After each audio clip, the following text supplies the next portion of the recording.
The air at Balmoral Castle hung thick with a silence that felt almost unnatural, broken only by the occasional soft creak of the ancient wooden floors and the low murmurs of servants who seemed to glide rather than walk, careful not to disturb the fragile calm. Outside, the Scottish landscape was still and gray, clouds gathering ominously over the misty hills, as if the heavens themselves were bracing for the storm that was about to erupt behind those heavy stone walls. It was here, in this historic royal sanctuary, that the emotional fault line dividing Britain's most famous family was about to crack wide open. Princess Anne stood at the edge of the grand drawing room, her posture ramrod straight, her expression unreadable yet heavy with something that could only be described as reluctant duty. In her hands, she clutched a simple manila envelope, unremarkable in appearance but seismic in consequence. Her fingers tightened around it until her knuckles whitened. She had carried out countless acts of loyalty to the crown in her lifetime, but this request from her brother, King Charles III, weighed more heavily than any ceremonial duty or diplomatic tour. Because this wasn't about countries or crowns. It was about family, blood, and the unspeakable doubts that had haunted the monarch's final days. Before we continue, please hit the like button, subscribe to the channel, and turn on the notification bell for updates.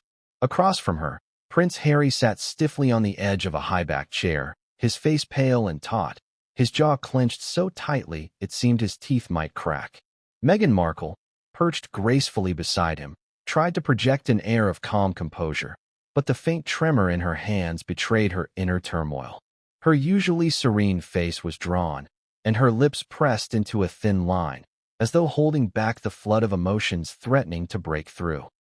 The couple had been summoned from Montecito under the guise of a family reconciliation, a last attempt at healing rifts before the king's declining health reached its inevitable conclusion. But they quickly discovered there was more at play. A private revelation that would challenge their very existence in the royal narrative. Before he passed, and began, her voice lower and softer than usual, the king made one final request. He wanted to ensure. She paused, swallowing the lump rising in her throat. He wanted to confirm the lineage of Archie and Lilibet. The words hung in the air like a guillotine, slicing through the fragile peace that had existed for mere seconds. Harry blinked, as though trying to process what he'd just heard, his breath quickening audibly in the room's oppressive silence. Then he shook his head, almost violently. No, he didn't. Tell me he didn't say that. His voice cracked, the raw emotion in it slicing deeper than any words could. And looked away briefly, her usual steel softening into visible discomfort. Harry, you know how important the line of succession is to the monarchy. He felt it was his duty. His duty.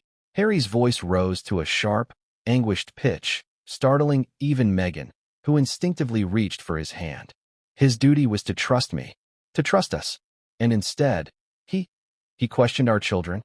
Meghan, still holding Harry's hand tightly, took a deep breath, trying to steady herself. But even her famed composure faltered. We gave up everything.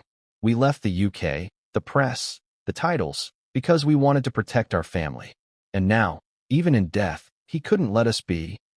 Her voice quivered, her American accent cutting crisply through the heavy Scottish air. Anne's eyes softened briefly, but she did not waver. This isn't about you personally.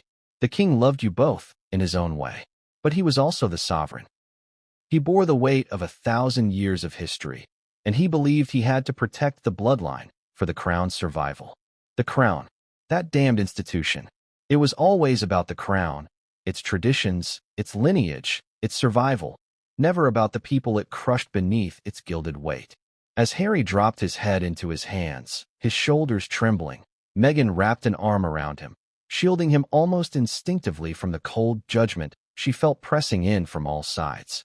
The silence stretched again, broken only by the sound of the grandfather clock ticking loudly in the corner.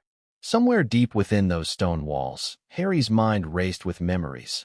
Memories of his mother, Princess Diana, and how she too had been scrutinized, doubted, and cast aside by the same family he had once sworn to protect. He had vowed that history would not repeat itself, yet here they were, his father's ghost haunting the bloodline in his final act as monarch. It wasn't supposed to come to this. The journey from heir apparent to grieving son should have been a time of unity and healing. But Charles, in his quiet and measured way, had set in motion a revelation that threatened to burn what little remained of the bridge between Harry and the royal family.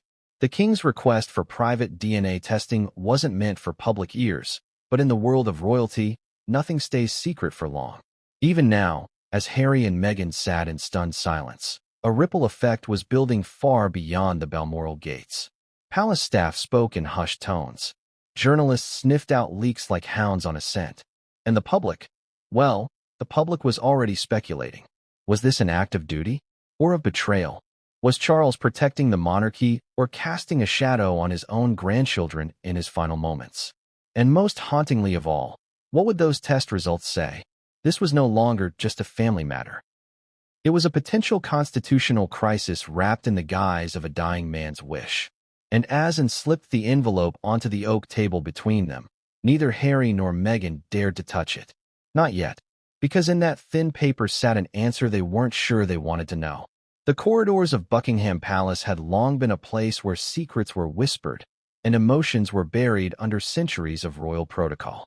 But in the final months of King Charles III's life, those corridors grew quieter still, as if the very walls knew the weight of the decision that loomed over the monarchy like a gathering storm. The king, once a vibrant man of vision and passion, had become a shadow of himself. His frame seemed smaller now, his movements slower, his voice softer as he spoke of legacies and lineages to those closest to him. To outsiders, he remained the monarch, stoic, dignified, and unflinching. But to those who saw him in private, there was no denying it. The king was dying, and with every passing day, his gaze seemed fixed not just on the present, but on the uncertain future that lay ahead for his family and the crown. In moments of solitude, Charles was said to spend hours in the palace library, poring over genealogies and letters from monarchs long gone.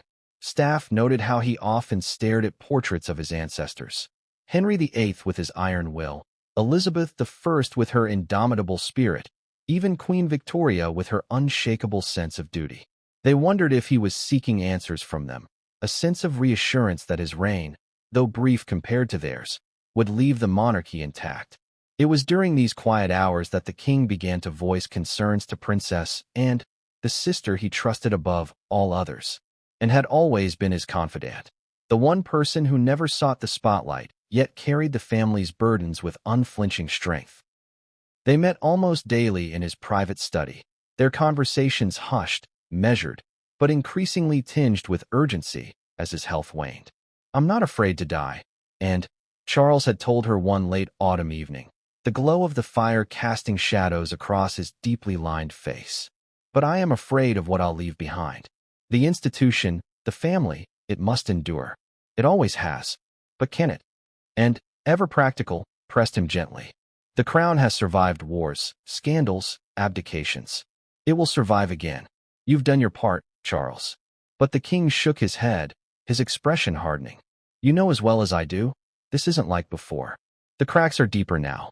And Harry," he let the name hang in the air like a fragile ornament, delicate and dangerous to touch, and sighed softly. She knew where this was going. Harry, the younger son who had once been the monarchy's golden boy, but who had turned his back on tradition, choosing instead a new life across the Atlantic. His departure with Meghan had not just caused pain, it had ignited a firestorm of controversy that refused to die down. Charles lowered his voice to a whisper. "I need to know the truth, Anne. Before I go, I need to know that Archie and Lilibet, that they are of our blood. Not because I doubt Harry's love for them, but because I cannot leave the crown vulnerable to questions." Anne's heart sank. She had feared he might say this. "Charles, do you realize what you're asking? To question the legitimacy of your own grandchildren, your son's children, will tear this family apart." The king's eyes glistened, but his resolve did not falter. "Better the family tears now than the nation tears later. You know how fragile public faith is. If whispers grow into doubts after I'm gone, it could destroy everything." And tried again, her voice firmer this time. "And if Harry finds out? If Meghan finds out? What then? This isn't a chessboard, Charles. These are people. Your family." But Charles had already made up his mind. "This is my final duty as sovereign. The line must be secured. and I trust you to see it through." It was not a request. It was an order. From that moment, and carried a burden she did not want. The king's health deteriorated rapidly in the weeks that followed. Official statements from the palace spoke only of routine treatments and rest. But behind the grand facade, reality told a different story. Charles was spending less time on state papers and more time in quiet reflection, often asking to see old family photographs or listen to classical music that reminded him of his youth. And, meanwhile, began to make discreet inquiries about how to fulfill her brother's wish. She spoke in hushed tones with medical professionals and legal advisors about the feasibility of private DNA testing, how it might be done, who could be trusted, and, most importantly, how to keep it from leaking to the press. Yet even as she worked in silence, she could feel the weight of her decision crushing her. She knew that once the truth was sought, there would be no turning back. In Montecito, California, thousands of miles from Buckingham Palace, Harry and Meghan were unaware of the storm brewing across the Atlantic. They had carved out a life for themselves filled with sunshine, privacy, and the hope of healing from wounds left by years of royal life. But even there, they could not entirely escape the whispers of the world they had left behind. One afternoon, as Harry played with Archie in the garden, Meghan scrolled through her phone and caught sight of a tabloid headline that made her stomach twist. Royal Insider. King Charles's final concern about the bloodline. She set the phone down quickly, unwilling to let the anxiety spread. But in that brief moment, an unease settled over her like a shadow. The call came 3 days later. It was in. "Harry," she said, her voice unusually tight. "I need you and Meghan to come to Balmoral. It's about your father. And there's something we need to discuss." Harry felt the floor drop from beneath him. This section ends with the sense of inevitability. The king's doubts have been set in motion, and Harry and Meghan are being pulled into a reckoning they never saw coming. The stone walls of Buckingham Palace had always absorbed their share of secrets, but in the weeks after King Charles's quiet request to Princess Anne, they seemed to vibrate with an almost electric tension. Servants and aides moved through the halls with downcast eyes, speaking in hushed tones, careful not to let even a stray word slip where it might be overheard. Yet no matter how much they tried to suppress it, whispers began to leak like water through a cracked dam. It started in the Queen's wing, where a housekeeper overheard Anne's muffled voice during one of her daily visits to her brother's sickbed. "Are you sure this is what you want, Charles?" she had asked, her tone uncharacteristically strained. "Because once this is done, there is no undoing it." The king's response was too faint for the housekeeper to catch, but the grave look on Anne's face when she emerged from the room was enough to send speculation coursing through the staff like wildfire. By the end of the week, footmen and ladies-in-waiting were exchanging knowing glances and asking each other veiled questions in the kitchens. "Have you heard what he asked for? Is it true he's questioning? God help us if this gets out." The tension reached the upper levels of the household. Private secretaries, tasked with managing every aspect of the king's affairs, debated in panicked whispers whether this final wish could be carried out discreetly. "This will cause an explosion if the press catches wind of it," one advisor warned, pacing in a narrow office lined with stacks of documents. "The Duke and Duchess of Sussex are already media lightning rods. Imagine the headlines if it's revealed the king doubted his own grandchildren." Another, older aide shook his head gravely. "But if the king's wish isn't honored, and questions arise later, the damage could be even worse. The succession must never be under a cloud. We have a duty to protect the crown." Even in a household where duty was law, there were some who questioned the morality of such an act. A senior butler, who had served both Charles and Diana, confided to a colleague, "The late princess would be spinning in her grave if she knew what's being done to her son." Meanwhile, outside the palace walls, the tabloids were circling like sharks. Reporters had picked up the faint scent of royal discord from anonymous sources and were running wild with it. One particularly explosive headline blared, "King's dying wish sparks family turmoil. Are Harry's children in question?" For Harry and Meghan, still in California, the news hit like a thunderclap. Harry was the first to see it, scrolling through his phone in the early morning light while Meghan fed Lilibet in the kitchen. His face paled as he read the headline over and over, unable to process it fully. He set the phone down hard on the counter. "Meg, you need to see this." She turned, her brow furrowed, and took the device from him. Her eyes scanned the screen quickly, then froze. The color drained from her face, but her voice was steady when she spoke. "It's gossip. They don't know anything." But Harry's expression told her he wasn't convinced. "They always say it's gossip until it isn't. Where are they getting this from?" She didn't answer. Instead, she handed the phone back to him and resumed feeding their daughter, her movements more deliberate now, her face carefully neutral. But inside, a storm was brewing. Back in London, the whispers reached Prince William's ears through an unlikely source. A family friend who had caught wind of the rumors during a dinner party. William was furious, not just at the possible scandal, but at the very idea that his father might have set such a plan in motion without consulting him. "This is madness," he said during a private meeting with his wife, Catherine. "If this is true, if father really asked for this, it could destroy any chance of reconciliation." Catherine, ever the peacemaker, placed a calming hand on his arm. "Perhaps he didn't mean it the way it sounds. He's under enormous pressure. His health is failing.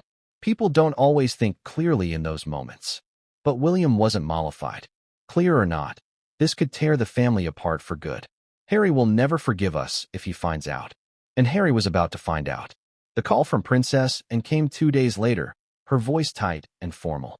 "Harry, I need you and Meghan to come to Balmoral as soon as possible. There's something we need to discuss. Something private."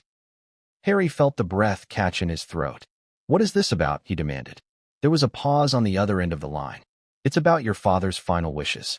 I can't say more over the phone." Harry pressed further, his voice rising. "And if this is about what I think it's about." "Harry," and interrupted, her tone sharper now. "Please, for your father, come home." The line went dead. As Harry sat in stunned silence, Meghan reached for his hand. "What did she say?" He turned to her slowly, his eyes glassy with disbelief. "She wants us to fly to Balmoral. Meg, I think it's true. I think my father doubted our children." Meghan's hand tightened around his. "Then we'll face them together. Whatever happens, we'll face them together." But even as she spoke the words, a sinking feeling grew in her chest. This section closes with the ominous sense of Harry and Meghan stepping into a maelstrom they can no longer avoid, as whispers give way to confrontation. The journey to Balmoral felt like a descent into another world. As the private jet carrying Harry and Meghan cut through the cold skies above the United Kingdom, the atmosphere inside was heavy with unspoken fears. Harry stared blankly out of the window, his thoughts swirling in chaotic fragments. Memories of his father's voice, stern yet loving in his youth, collided with the headline that had shaken his world only days before. King Charles's final wish sparks bloodline questions. It felt surreal. How could the man he called his father, the man who had once cradled him as a baby and walked beside him in the funeral procession for his mother, harbor such doubts about his children? Beside him, Meghan tried to project calm for Harry's sake, but her tightly clasped hands betrayed her inner turmoil. Every so often, she glanced at Harry, her eyes searching for some sign that he might still believe this was all some wild misunderstanding, but his silence crushed any hope of that. When they touched down in Scotland, the cold air hit them like a physical force. The skies were gray and heavy, the Highland landscape somber and brooding, almost mirroring the emotional weight of what awaited them at Balmoral. A black Range Rover stood waiting at the edge of the tarmac, its driver stiff and polite as he helped them with their luggage. The drive to the castle was quiet. Meghan kept her gaze fixed on the passing scenery, rolling hills, clusters of pine trees, and patches of mist that clung stubbornly to the earth. But inside, her mind raced. What could Charles possibly gain from this? Why would he do this to us, to his own grandchildren? She tightened her grip on Harry's hand, as though willing her strength into him. When the car finally pulled up to the grand entrance of Balmoral Castle, Harry felt his stomach knot. The place that had once been a sanctuary during summer holidays now loomed like a fortress preparing to judge him. Princess Anne was waiting in the drawing room when they arrived.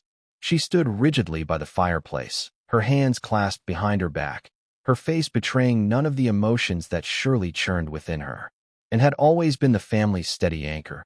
But even she felt the weight of what she was about to do. "Harry, Meghan." Her voice was formal, almost clipped, but there was a flicker of softness in her eyes as she regarded her nephew and his wife. Harry nodded stiffly. "Aunt Anne." Meghan offered a polite greeting, but her voice was tight, and gestured to 2 chairs opposite hers. Please sit. There's something we need to discuss, something your father asked of me in his final days. Harry remained standing. I know what this is about, he said quietly, his voice trembling with suppressed emotion. This is about Archie and Lilibet, isn't it? And hesitated, then gave a small nod. It is. Meghan's hand shot up instinctively to her mouth, as if to hold back a gasp. Harry's face darkened, his jaw tightening as he struggled to keep his emotions in check, and moved closer, her voice low and deliberate. Before the king passed, he asked me to ensure the lineage of your children was confirmed. He needed to know that the line of succession was secure. Harry took a sharp breath, his hands balling into fists. He needed to know? What? That my children, his grandchildren, are really his blood. Harry, no, don't harry me, he snapped, his voice cracking under the strain. Do you have any idea what you're saying? Do you know what this feels like? Anne's own composure wavered slightly, her lips pressing into a thin line. I didn't want this, Harry. I argued against it.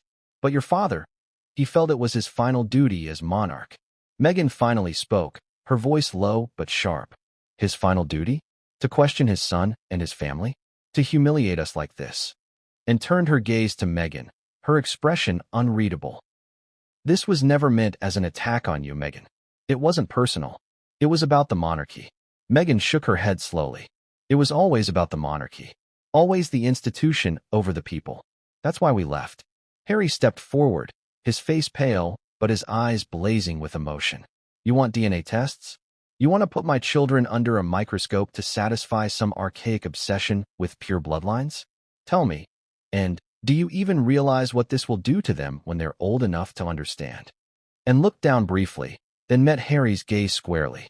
I know, and I hate that I'm the one delivering this message. But your father's request was clear. He believed it was necessary to protect the crown from scandal. Harry let out a bitter laugh, though there was no humor in it. Scandal? The scandal is that my father went to his grave doubting me. The silence in the room was suffocating. Finally, Anne reached for a plain envelope resting on the table beside her. She held it out to Harry. This contains instructions for the testing, how it will be done, and the measures we've taken to keep it private. No one outside this room knows the full extent of this request. Harry stared at the envelope as if it were a snake poised to strike. He made no move to take it. Meghan placed a hand gently on his arm. Harry, she whispered. He turned to her, his face etched with pain. Meg, this is my family. My father. And yet here I am, being asked to prove that my children belong. Anne's voice softened. Harry, please. I know how this feels, but... No. And... Harry interrupted. You don't know how this feels. You've never had your father look at you and wonder if you're really his. And flinched ever so slightly, but said nothing. The meeting ended without resolution. As Harry and Meghan left the room and remained by the fireplace, staring into the flames. She had done her duty, but at what cost? In the hallway, Meghan whispered to Harry, her voice thick with emotion. What do we do now? Harry didn't answer, because he didn't know.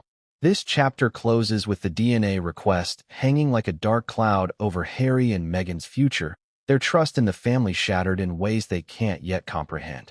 The heavy oak doors of Balmoral closed behind them with a soft but decisive thud, leaving Harry and Meghan standing in the hallway, the echoes of the meeting with Princess and still reverberating in their minds. Outside, the sky had darkened even further, the gathering clouds casting long shadows across the cold stone floor. It felt almost symbolic, as though the weight of centuries of tradition and expectation had settled squarely on their shoulders. Harry walked stiffly, his hands jammed into the pockets of his coat as he led Meghan down the long corridor toward their assigned guest quarters. Meghan followed silently, her mind racing but her expression calm, a mask she had perfected in years of enduring public scrutiny. Yet behind that carefully crafted exterior, her thoughts were chaotic, tumbling over one another as she struggled to process the enormity of what had just occurred. The king's request wasn't just a betrayal. It was a dagger to the heart of everything she and Harry had fought for, their independence, their dignity, their family. Once inside their suite, Harry collapsed into an armchair, burying his face in his hands. Meghan stood by the window, staring out at the endless stretch of moorland beyond the castle walls. The silence between them was thick, the kind of silence that can only exist between two people carrying the same crushing burden. "Harry," Meghan began softly, breaking the quiet. "We have to decide what we're going to do." Harry looked up, his eyes red-rimmed. "What choice do we have? If we refuse, they'll say we're hiding something. If we agree, we're validating their doubts." Meghan turned to face him, her expression tightening. "It doesn't matter what we do. They've already decided we're guilty. This was never about truth. It's about control." Harry let out a bitter laugh, though it sounded more like a sob. "Do you think I don't know that? I've lived under their control my entire life. But I thought, just once, I thought my father trusted me. Trusted us." Meghan crossed the room and knelt in front of him, taking his hands in hers. "Harry, listen to me. No matter what they say, no matter what they do, you are a good father. Archie and Lilibet are your children, and nothing will ever change that. Don't let them make you doubt yourself." Harry squeezed her hands tightly, as though clinging to her words for dear life. Elsewhere in the castle, Princess Anne sat alone in her private study, staring at the dying embers in the fireplace. She felt no relief at having delivered the king's final request, only a gnawing sense of unease. She had always prided herself on her ability to put duty above personal feelings, but tonight, that resolve felt like a prison.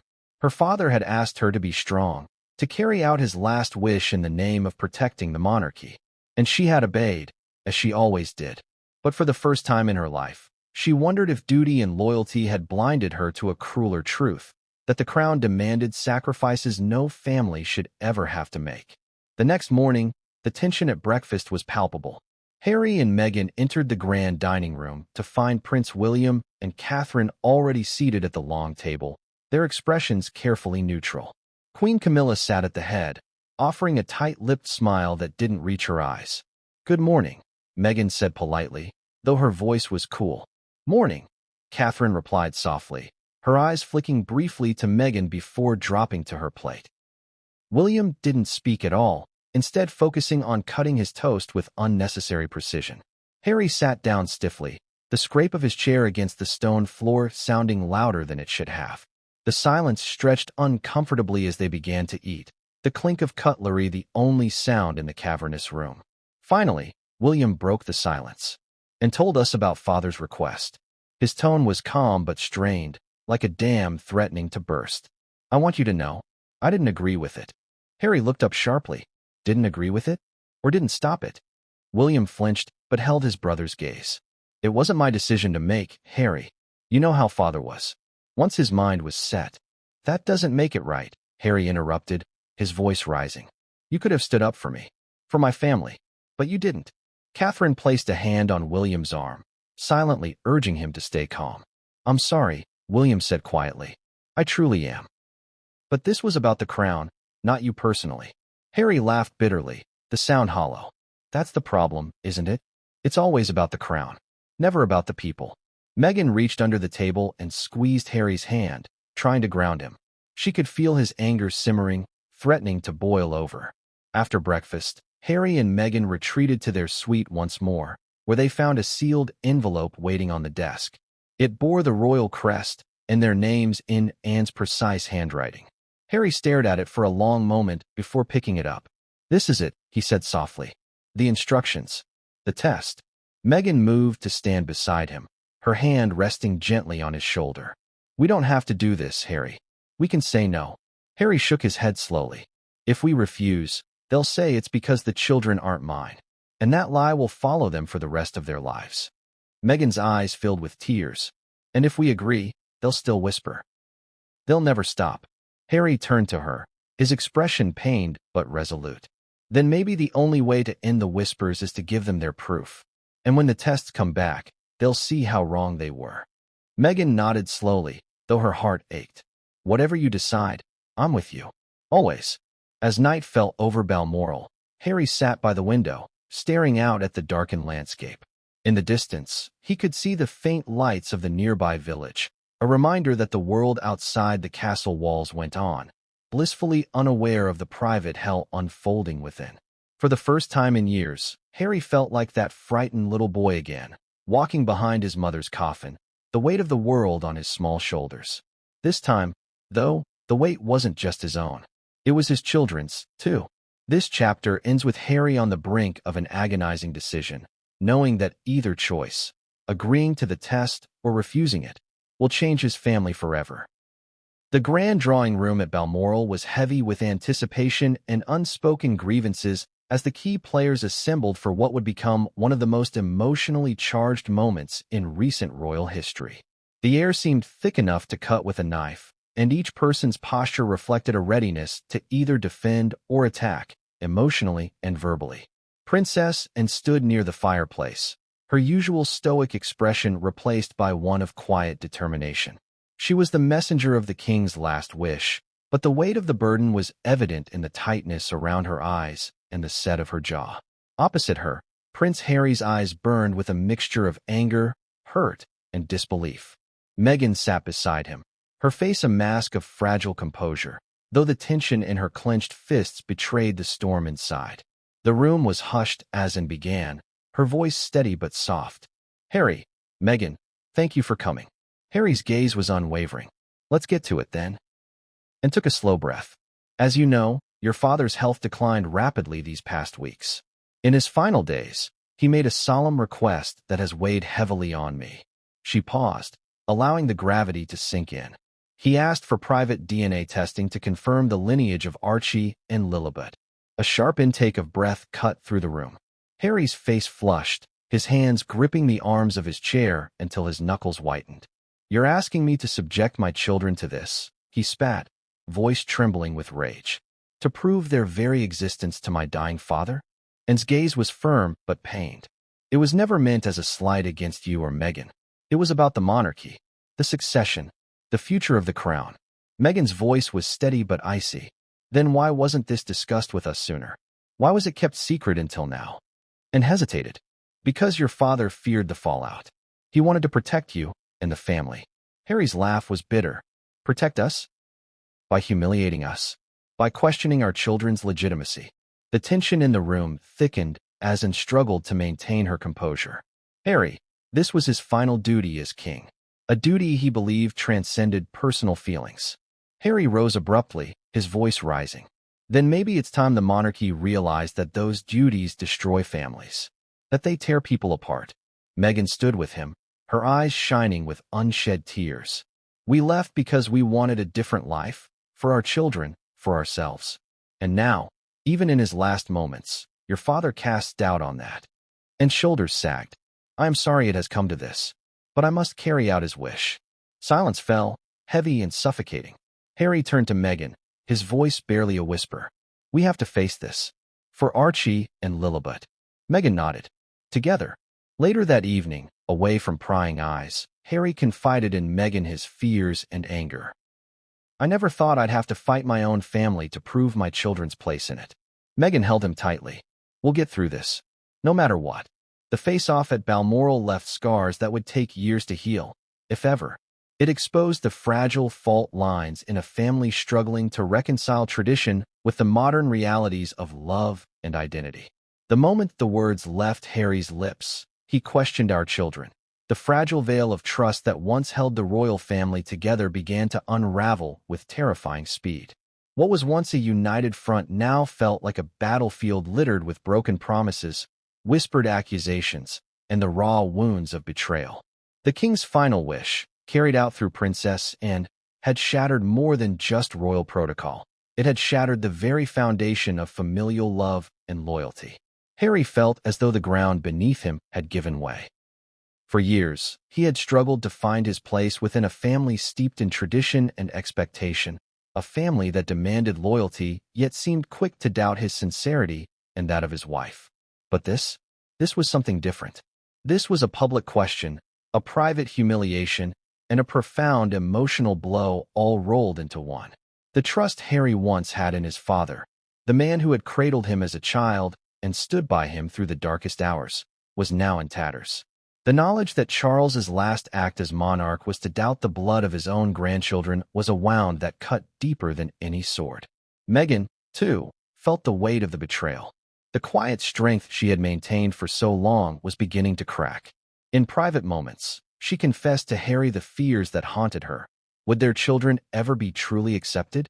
Would the whispers and doubts follow them throughout their lives?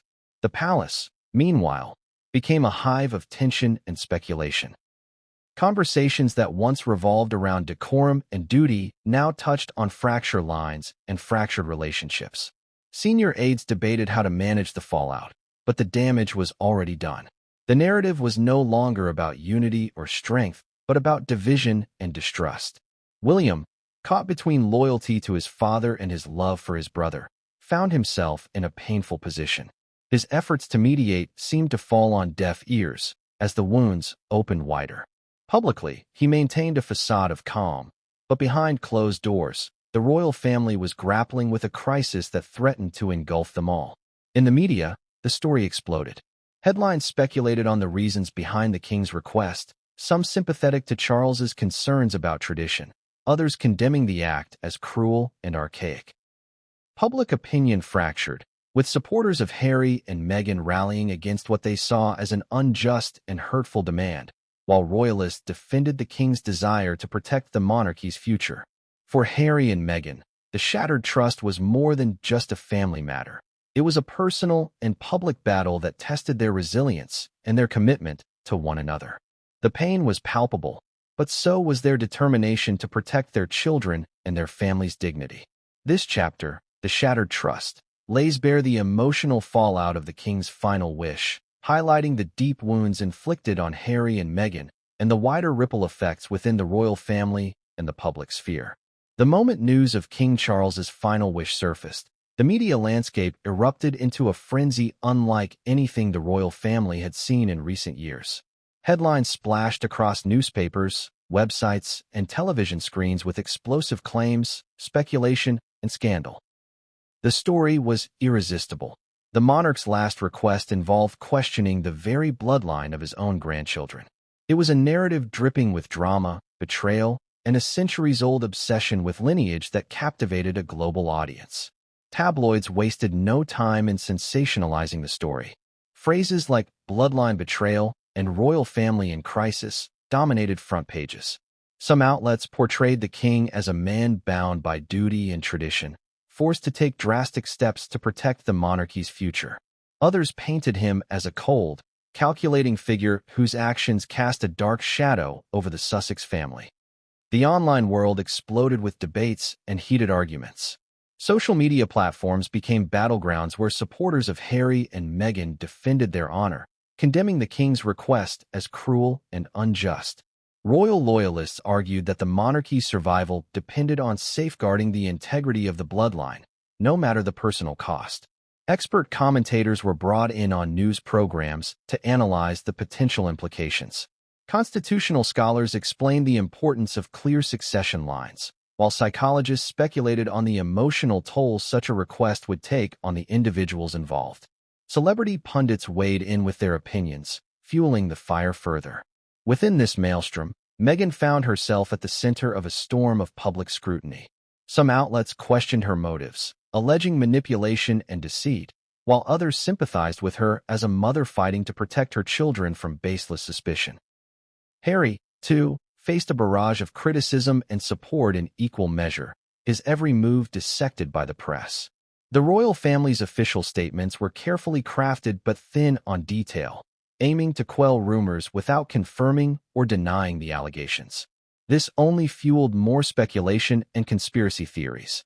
Palace aides worked tirelessly to manage the narrative, but leaks and rumors continued to slip through the cracks. For Harry and Meghan, the media frenzy was both exhausting and deeply painful.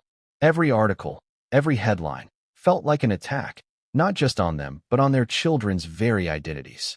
The couple leaned heavily on each other for support, drawing strength from their shared resolve to weather the storm. Public opinion polls showed a divided populace. While many sympathized with Harry and Meghan, others remained loyal to the monarchy and supported the king's final wish as a necessary measure. The story became a cultural flashpoint, sparking debates about race, tradition, family loyalty, and the evolving role of the British monarchy in the modern world. This chapter, Public Speculation and Media Frenzy, captures the intense public and media reaction to the king's request highlighting the polarized views and the emotional impact on Harry and Meghan. Arrangements for the DNA testing were shrouded in secrecy, conducted behind closed doors with a level of discretion befitting the sensitive nature of the king's final request. The palace enlisted trusted medical professionals and legal advisors to oversee the process, emphasizing privacy and confidentiality above all else. Every detail was meticulously planned to avoid any public exposure. Yet the emotional weight of the situation made it impossible to ignore the human drama unfolding behind the sterile protocols. Harry and Meghan found themselves navigating a labyrinth of emotions as they prepared to comply with the testing. On one hand, they recognized that refusing could fuel damaging speculation and further erode their credibility. On the other, submitting to the tests felt like a profound invasion of privacy, an intimate, almost humiliating demand that cut to the core of their identities as parents and individuals. The testing itself was arranged in a discreet location, far from the prying eyes of the media and the public. Specialists collected samples with professionalism and care, but the atmosphere was heavy with tension. Harry and Meghan sat side by side, holding hands tightly, drawing strength from one another. Every moment was charged with unspoken fears about what the tests might reveal, about the future they were stepping into, and about the unyielding gaze of history that would follow the results. Princess Anne remained the primary liaison between the couple and the palace officials, balancing her role as enforcer of the king's wish with her personal conflict over the pain it was causing. She provided reassurances that the process would remain private, but even she could not guarantee that the information would stay contained indefinitely. Despite the assurances, leaks began to surface almost immediately.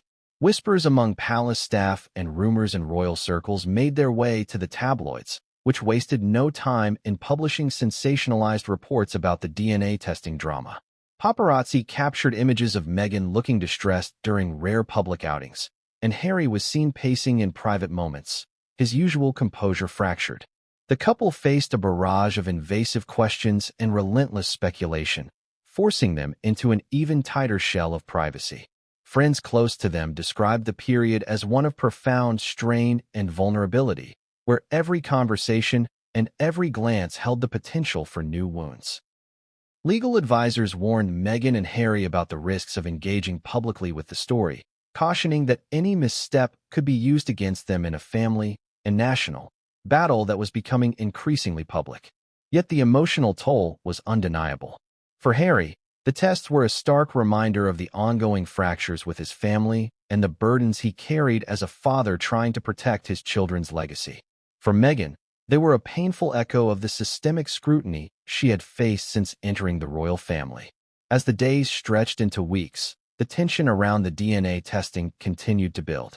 Supporters rallied behind the couple, condemning the palace's actions as invasive and outdated, while critics insisted the tests were necessary for transparency and tradition. This chapter, the DNA test drama, explores the logistics, emotions, and fallout of the testing process, revealing the human cost behind the headlines and the unrelenting pressure on Harry and Meghan.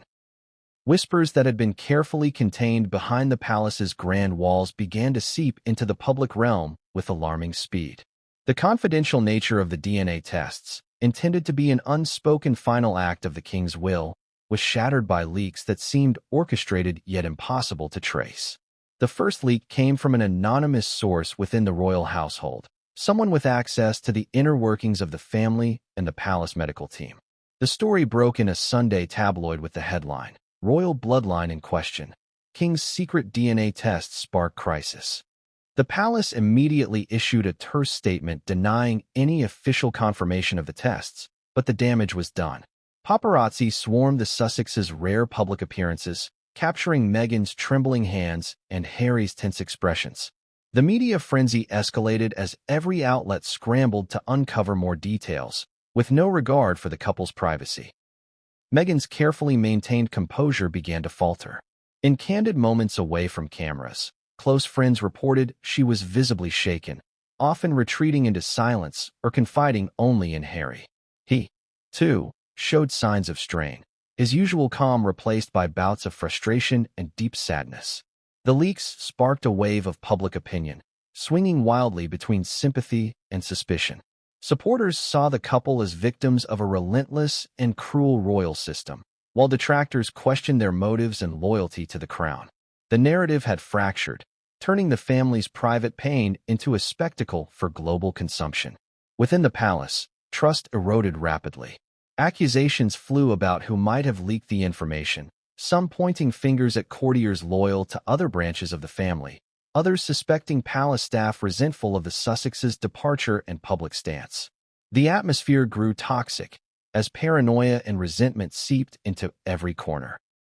Princess Anne found herself caught in an impossible position, caught between loyalty to her late brother's wishes and empathy for her nephew and niece-in-law. She privately expressed frustration at the breach, but also sorrow at the unfolding fallout. The Sussexes contemplated legal action to protect their family's privacy and dignity, but the decision was fraught with risk.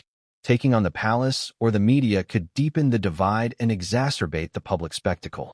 As the leaks continued, the couple's resolve hardened. They began preparing for the inevitable release of the test results and the next chapter of a story that had already taken so much from them. This chapter, Leaks and Betrayal, uncovers the painful reality of how secrets meant to stay hidden were exposed, magnifying the emotional turmoil for Harry and Meghan and escalating tensions within the royal family and the public eye. In the dimly lit privacy of his quarters at Balmoral, Harry's composure finally gave way. The walls, steeped in centuries of royal history, seemed to close in on him as the weight of betrayal and familial fracture pressed relentlessly. Years of suppressed pain surged to the surface, crashing against the fragile veneer he had so carefully maintained. Friends who spoke to him during this time described a man on the brink, his usual measured tone replaced by bursts of anger and moments of deep, raw vulnerability. The memory of his mother, Princess Diana, whose own life had been marked by public scrutiny and private torment, haunted him. He often found himself questioning how she might have handled such a crushing blow, and whether the family she had hoped to protect was now beyond saving. The breaking point came during a heated confrontation with his uncle, Prince Edward. The argument was fueled by frustration and despair, with Harry accusing Edward of complicity in the palace's actions against him and Meghan. The words exchanged were sharp and painful, revealing the deep fissures within the family. "This isn't just about tradition or duty," Harry had said, voice thick with emotion. "It's about loyalty, trust, things that have been shattered. How can I believe in this family when the people I should count on doubt my children?" Edward's response was cold, emphasizing the importance of preserving the monarchy above personal feelings. The exchange left Harry feeling isolated, as if the very institution that was supposed to protect him was one of his greatest adversaries. In quieter moments, Harry wrestled with his identity, not just as a prince, but as a father and husband determined to shield his family from the storm. The pressure of public life, combined with private betrayals, threatened to overwhelm him. Yet, amidst the darkness, his resolve hardened. Meghan remained his steadfast support, helping him navigate the emotional turmoil and reminding him of the love and strength within their family. Together, they began planning their next moves, how to protect Archie and Lilibet from the fallout, and how to confront the palace's demands with dignity and courage. This chapter, Harry's Breaking Point, delves into the emotional and psychological toll the king's final wish took on Harry, highlighting his personal struggles, family conflicts, and the unyielding determination that emerged from his pain. The long-awaited day arrived with a heavy sense of foreboding. In a discreet room within Balmoral, away from the prying eyes of the press and the public, Harry and Meghan were handed the results of the DNA tests that had loomed over their lives for weeks. The envelope, simple and unadorned, contained more than just scientific data. It carried the weight of their family's legacy, their children's future, and their own place within a monarchy struggling to reconcile tradition and modernity. Harry's hands trembled slightly as he broke the seal. Meghan stood beside him, her breath caught in her throat, eyes fixed on the envelope as if willing it to reveal the truth they so desperately needed. They opened the documents together, reading the lines that would define so much of what was to come. The tests confirmed, beyond any doubt, that Archie and Lilibet were indeed the biological children of Harry and Meghan. a truth they had never questioned, but one that now carried newfound significance in the eyes of the monarchy and the public alike. Relief washed over Harry momentarily, but it was quickly tempered by the bitter knowledge of what the tests represented, a formal acknowledgement that had only come after years of suspicion and pain. Meghan's eyes glistened with tears, a mix of sorrow for the past and hope for the future. Princess and entered the room quietly, her expression unreadable. "These results bring clarity," she said softly. "They confirm what should never have been in doubt." Harry looked up, his voice steady but firm. "Clarity is good, but it doesn't erase the hurt or the years of mistrust." Meghan nodded. "What matters now is how we move forward. Not just for us, but for Archie and Lilibet." The atmosphere was heavy with unspoken emotions. The king's final wish had set in motion a journey marked by pain, but the truth, at last, stood clear.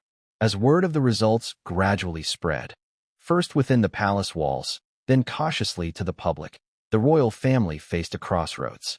Some embraced the findings as a step toward healing.